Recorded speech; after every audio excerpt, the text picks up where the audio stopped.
एक पत्थर जिसको हम ऊपर फेंकते हैं वो नीचे ही क्यों गिरता है? प्लैनेट्स को किसने बोला कि आपको यही लाइन में सूर्य के आजू बाजू घूमना होता है? सिर्फ पानी में डूब क्यों नहीं जाती? क्योंकि पत्थर तो सारे डूब जाते हैं। यही सारे आंसर्स को आंसर करता है हमारा चैप्टर नंबर 9 ग्रेविटेशन। इसको हम डिटेल में फटाफट से क्विक रिवीजन 10 मिनट में इसका करेंगे ताकि आपको एग्जाम के लिए सब कुछ क्लियर हो जाए। तो स्वागत है आपका एक अनोखे यूट्यूब चैनल जिसका नाम है द पेइंग टीचर में। अनोखा इसलिए क्योंकि यहाँ पे आपको नॉलेज भी मिलता है और पैसे कमाने का मौका भी। हर मंगलवार रात के 9:15 बजे एक लाइव क्विज होता है जिसमें आंसर करके आप 500 रुपए जीत सकते हो अपने अकाउंट में। क्यों, कैसे, डिटेल्स आपको डिस्क्रिप्शन में मिल जाएगी और आप मेरा लाइव सेशंस भी चेक करिए, वहां पे आपको डिटेल समझ में आ जाएगी। तो चलिए चैप्टर नंबर 9 स्टार्ट करते हैं। ग्रेविटेशन फटाफट से रिवाइज करते हैं। तो let us take the introduction to gravitation first. Gravitation क्या है? Gravitation is the force of attraction between any two objects in the universe.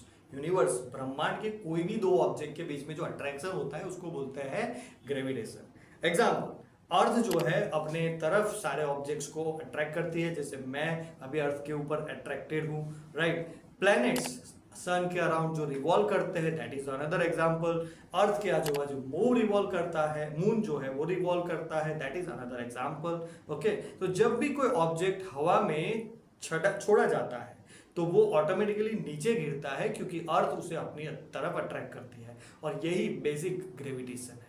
और क्योंकि फोर्सेस को न्यूटन भाई साहब ने समझाया था, तो न्यूटन ने ही ये ग्रेविटेशन भी एक फोर्स है तो उसको भी डिफाइन कर दिया न्यूटन ने, इसीलिए Newton's universal law of gravitation ये इसका बेसिक स्टेटमेंट रहेगा। तो statement, every object in the universe attracts every another object with a force which is directly proportional to the product of their masses and inversely proportional to the square of the distances between them.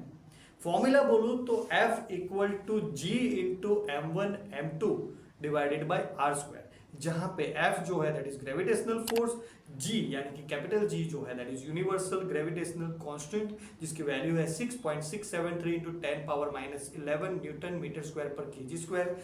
M1 and M2 are the masses of two objects. The D या फिर R जो बोलो, R square जो लिखा हुआ है वो R जो है that is the distance between the objects, उसको कभी कभी D भी लिखा जाता है, तो R स्क्वायर जगह पे D स्क्वायर भी हो सकता है।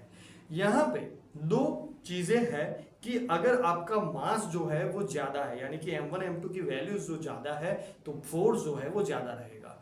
डिस्टेंस अगर ज्यादा हो गया तो फोर्स कम हो जाएगा क्योंकि वो इनवर्सली प्रोपोर्शनल है। अगर एग्जांपल एकदम सिंपल फॉर्म में बताऊं तो एक ट्रेन और एक साइकिल को कंपेयर करें तो ट्रेन का मास ज्यादा है तो उसका ग्रेविटेशनल पुल भी ज्यादा रहेगा, मतलब ट्रेन को आप हवा में उछालोगे तो वो वापस जल्दी से आ जाएगी साइकिल से पहले। पर अगर दो ट्रेन एक दूसरे को से दूर चले जाए, चीजें एक दूसरे से दूर चली गई तो उनके बीच में जो अट्रैक्शन है वो कम हो जाएगा। ओके, तो ये हमारा पहला लॉ है that is Newton's law of gravitation. देखते हैं इंपॉर्टेंस ऑफ दिस लॉ। ये यूनिवर्सल लॉ ऑफ ग्रेविटेशन जो है वो इतना इंपॉर्टेंट क्यों है? ये लॉ हमें काफी सारी चीजों को एक्सप्लेन कर देता है, जैसे कि चीजें अर्थ पे ऊपर ही क्यों गिरती है, अर्थ के ऊपर ही क्यों गिरती है, ऊपर फेंकने से नीचे ही क्यों आती है, प्लैनेट्स क्यों आजू बाजू घूमते रहते हैं सन के, मून क्यों प्लैनेट अर्थ के आजू बाजू घूमता रहता है, और ये जो अपना सागर है, सी के अंदर जो टाइड्स आते रहते हैं ना, टाइड्स आते रहते हैं वो भी क्यों आते हैं, क्यों मून की ग्रेविटी कहाँ पे ऐसे असर करती है। ये सारे आंसर्स जो है हमें ये law of universal law of gravitation हमें देता है, इसीलिए ये लॉ जो है वो काफी काफी काफी इंपॉर्टेंट है। तो क्योंकि हमने इसने तो समझा दिया कि भाई क्यों चीजें अर्थ के ऊपर पड़ती है, क्योंकि उसको ग्रेविटी लगती है। ओके, तो उसके कारण ये जो फ्री फॉल या फिर ग्रेविटी किसके ऊपर कितनी लगती है उसको भी डिफाइन करना जरूरी था, इसीलिए नया टॉपिक लगा दिया यहाँ पे, free fall and acceleration due to gravity.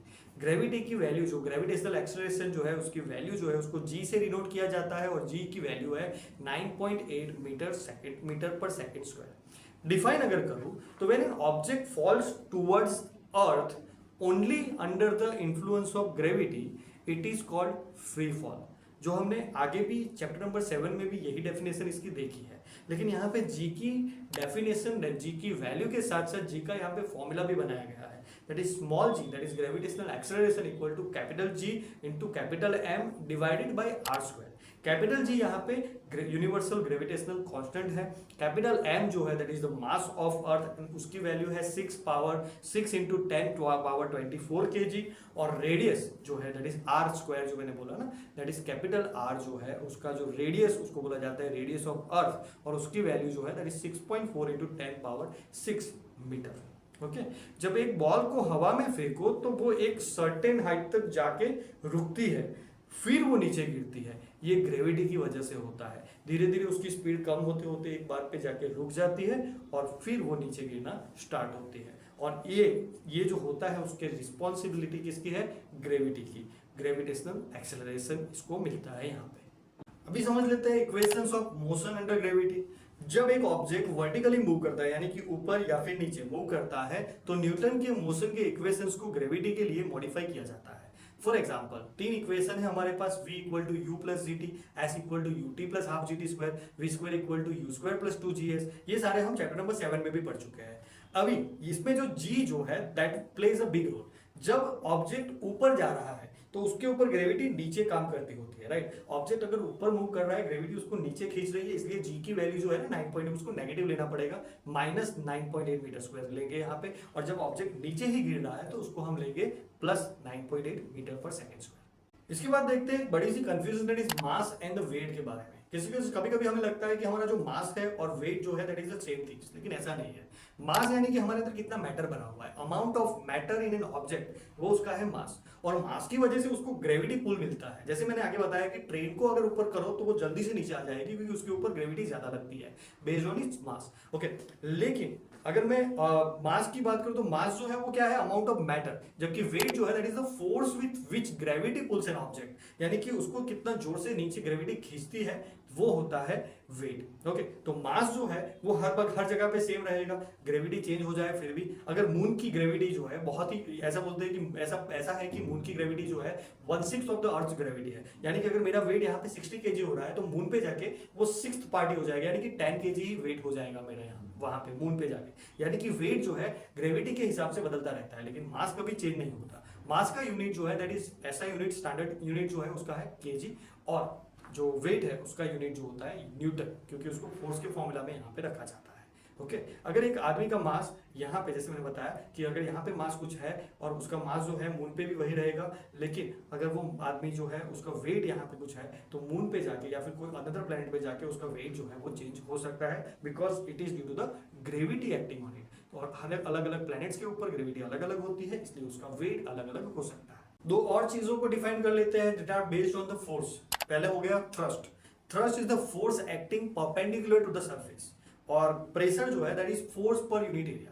Pressure का फॉर्मूला है F/A, force divide by A, और उसका यूनिट जो है दैट इज पास्कल। पास्कल को न्यूटन को मीटर स्क्वायर भी बोला जाता है। इसके ऊपर से एक टेक्स्ट बुक के अंदर दो मेन एग्जांपल्स गिवन है कि केमल के पैर इसमें क्यों नहीं दस जाते हैं, रेत में वो कंफर्टेबली क्यों चल सकता है, क्योंकि केमल के अगर आपने पैर देखे हो तो उसके ऊपर एक गादी लगी होती है जो उसका सरफेस एरिया बढ़ाती है, इसलिए वो जो है सरफेस एरिया बढ़ने की वजह से प्रेशर कम हो जाता है, और प्रेशर कम होने की वजह से वो आराम से वहां पे चल पाता है। जबकि एक नाइफ जिसको बहुत ही शार्प कर दिया जाता है तो कौन सी भी सरफेस के ऊपर उसको रखो वो अंदर पटाख से घुस जाती है, क्योंकि उसका प्रेशर जो है वो बहुत ही कम होता है, क्योंकि उसका जो एरिया है उसको बहुत ही कम कर दिया जाता है। ओके, इसकी वजह से उसका प्रेशर बहुत ही ज्यादा बढ़ जाता है, फोर्स का एक्शन जो है काफी ज्यादा बढ़ जाता है। अगर एक पर्सन एक हाई हिल और एक फ्लैट शू पे पहना हो तो हाई हिल फ्लोर पे ज्यादा प्रेशर डालेगा, क्योंकि उसका एरिया कम होता है। फोर्स अपॉन एरिया, एरिया कम प्रेशर ज्यादा, फोर्स ज्यादा प्रेशर ज्यादा। ओके, तो जैसे एरिया कम करते जाएंगे और एरिया बढ़ाएंगे तो प्रेशर कम हो जाएगा। ऊंट में यानी कि कैमल में प्रेशर बढ़ाया जाता है, सॉरी प्रेशर कम किया जाता है एरिया बढ़ा के, और जबकि नाइफ के अंदर प्रेशर बढ़ाया जाता है एरिया को कम करके। Last but not the least, the most important point of view, exam के पॉइंट ऑफ व्यू देखो तो मोस्ट इंपोर्टेंट दो चीजें that is buoyancy and the Archimedes principal. Buoyancy ऐसा होता है कि जब एक ऑब्जेक्ट फ्लूइड में इमर्स होता है यानी कि डूबता है तो फ्लूइड उसको एक अपवर्ड फोर्स अप्लाई करता है, और उसी को डिफाइन किया आर्किमिडीज प्रिंसिपल ने। उन्होंने बोला कि when a body is immersed in the fluid it experiences an upward force equal to the weight of the displaced fluid. यानी कि उसने ये जो बॉडी उसमें अंदर जा रहा है ना, उसने जितना पानी या फिर जो भी लिक्विड के अंदर वो डूब रहा है, जितना लिक्विड उसने डिस्प्लेस किया, हटाया, वो लिक्विड के जितना ही, वो लिक्विड के वेट के जितना फोर्स उसको ऊपर की डायरेक्शन में लगेगा, that is the buoyancy force. For example ship पानी में तैरता है, लेकिन एक अगर मैं ये आयरन का नेल डालूं तो वो डूब जाता है। क्यों ऐसा होता है? स्विमिंग पूल में भी बॉडी अगर हल्का फील होता है क्योंकि वाटर हमें ऊपर की ओर फेंकता रहता है। सिंपल भाषा में ये दोनों को समझा दो तो अगर एक ऑब्जेक्ट का वेट उसके डिस्प्लेस्ड फ्लूइड के वेट से कम है, यानी कि उसने जितना पानी हटाया, जितना लिक्विड हटाया, उससे भी उसका वेट जो है कम है, तो वो तैरेगा, वो फ्लोट करेगा। अगर उसका वेट जो पानी उसने हटाया उससे ज्यादा है तो वो डूब जाएगा। ओके, यही प्रिंसिपल से हमारे शिप्स जो है वो पानी में तैरते रहते हैं। तो चैप्टर खत्म हुआ, यहाँ पे जल्दी से रिवाइज कर लेते हैं। हमने क्या क्या देखा? ग्रेविटेशन देखा, न्यूटन्स लॉ देखा, फ्री फॉल देखा, acceleration due to gravity, equations of motion in gravity, masses versus weight हमने देखा, thrust, pressure, buoyancy, Archimedes principle, सब कुछ जो चैप्टर का इंपॉर्टेंट है सब कुछ हमने देख लिया है। अगर आपको ये वीडियो अच्छा लगा हो तो लाइक कर दो और कमेंट में बताओ कि कौन सा टॉपिक आपको ज्यादा इंटरेस्टिंग लगा है। ऐसे ही एग्जाम बूस्टर वीडियोस के लिए चैनल को सब्सक्राइब करिए और हाँ, हर मंगलवार रात को 9:15 जरूर आना, क्योंकि वहां पे आपको रियल पैसे मिल सकते हैं। तो चैनल को सब्सक्राइब करके रखिए ताकि आपको हर सारे नोटिफिकेशन जो है टाइम से मिल जाए। तो चलिए मिलते हैं नेक्स्ट सेशन में, तब तक के लिए कीप लर्निंग।